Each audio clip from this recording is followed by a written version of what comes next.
Awards, oh!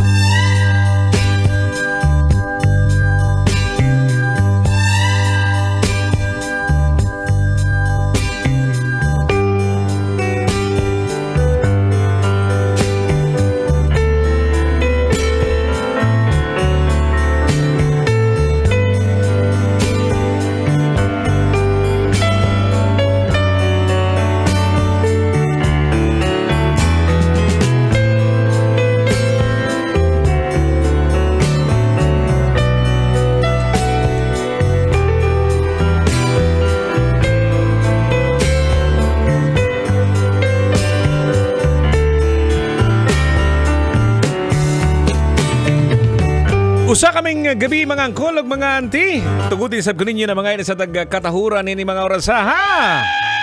Ayan, magandang gabi din sa ating mga pamangkin na nakatutoy.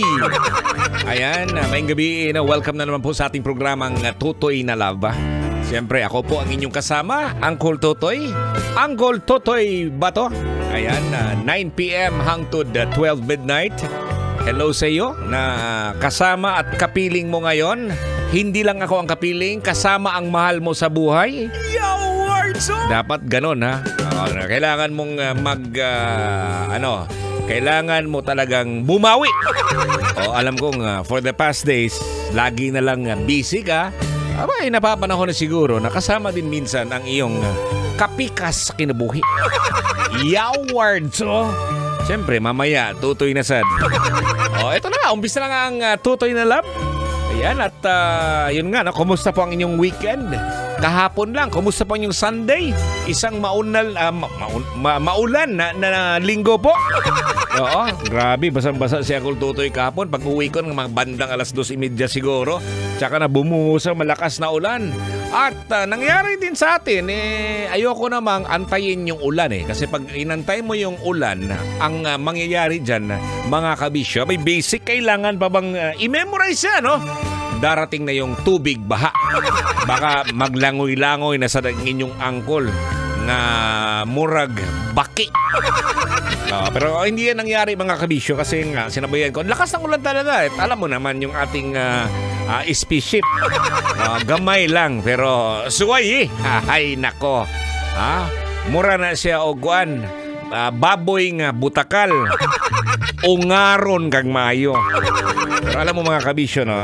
Joking aside, kinakabahan talaga ako pag mga ganito kasi for the past week siguro, no? Ilang months na siguro, sobrang init din ang panahon. Pag sobra kasi yung init, basic yan, susunod na mga araw, susunod na mga buwan, linggo, sobra din ang ulan, ang tubig.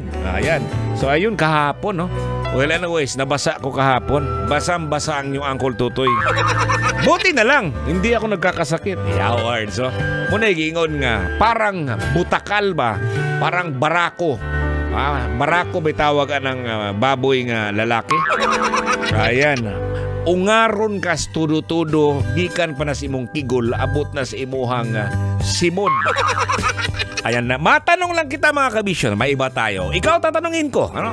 Sa lahat ba ng panahon, may natatanggap ka? Matik ba na ikaw ay nagpapasalamat? Yawards, oh! Abay? Yawards, oh. Kailangan pa bang i-memorize yan? Basic. Dapat lang, ha? Maliit man yan o malaking bahay, no?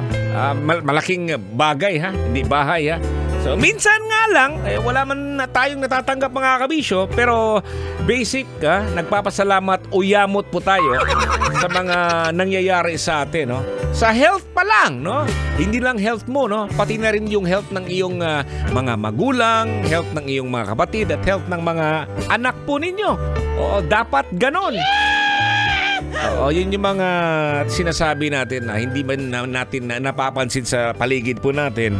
Pero maliliit na bagay yan, pero malaki talagang hatak yan sa buhay mo. Imagine mo lang, no? Pag nagkakasakit ka, nagkakasikit yung mga nakapaligid sa'yo, damay ka rin, di ba?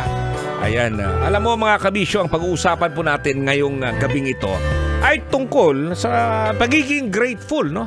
At syempre, tungkol sa ating mga magulang na kung saan anong naging papel sa buhay natin. May pinost po ako sa ating fan page, no? Ang nakalagay doon ay mga bagay na dapat ipagpapasalamat sa ating mga magulang. Ayan. Punta ka lang doon ngayon na at mag-comment. Yan po ating topic ngayon mga kabisyo. Dito lang sa programang Totoy na Love. Ako si Uncle Totoy. Maying gabi. Kailangan pa bang i-memorize yan? Love Radio. Basic!